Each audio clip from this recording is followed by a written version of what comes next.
plus entendre les salope, retourne-toi. Retourne-toi, ouais, salope, retourne-toi. Ne te retourne pas, salope. Se prendre dans la rue, c'est pas un truc doux, tu vois, il y a vraiment un impact de donc le but c'est de faire ressentir le même truc aux personnes qui écoutent la musique pour montrer que c'est ce qu'on subit pratiquement tous les jours quand on sort, quoi. Retourne-toi, ne te retourne pas. J'ai quand même des personnes qui viennent me voir en mode oui mais tu insinues être une rappeuse, nanana, ou en mode du coup je suis une fille et du coup c'est pas féminin pour une fille de faire du rap. J'écris des textes de chouin où je parle de harcèlement de rue, du coup c'est des textes de chouin. Enfin, je suis pas prise au sérieux, ça va être plutôt en mode le clown, tu vois. Je fais de la musique, mais c'est pas sérieux. C'est juste une parodie de rappeur, voilà. Bang, trop dans la tête, genre ding, ding. Je suis pas la meuf, genre bling, bling. Je suis pas dans le mood, genre ching, ching. Je me sens pas forcément accueillie dans le milieu du rap, parce que c'est vu comme étant, du coup, une étiquette comme étant juste pour les garçons, parce que, je sais pas, moi, je me suis déjà pris des remarques en live, où on me disait, oui, mais tu sais, les filles en 2020, les filles qui font du rap en France, ça n'a pas la même façon de s'exprimer, les mêmes ressentis, alors que clairement, c'est totalement la même chose. Avant, je pense que ça devait être méga chaud, hein, voilà, big up à James.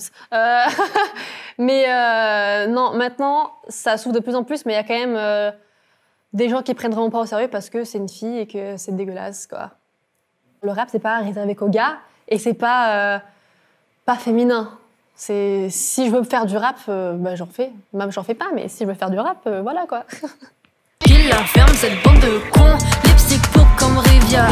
Rien à foutre comme James, je suis là pour foutre le bordel.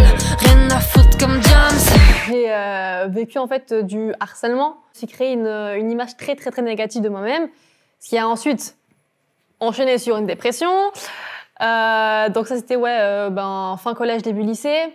Et l'entrée en lycée en fait c'était un truc vachement compliqué parce que je me sentais pas du tout à ma place. C'était vraiment des années compliquées où je restais chez moi tout le temps et j'ai perdu en fait la notion juste de pouvoir parler avec des gens, de sociabiliser avec des gens de mon âge. Il pensait petite n'allait pas l'ouvrir donc je le fais.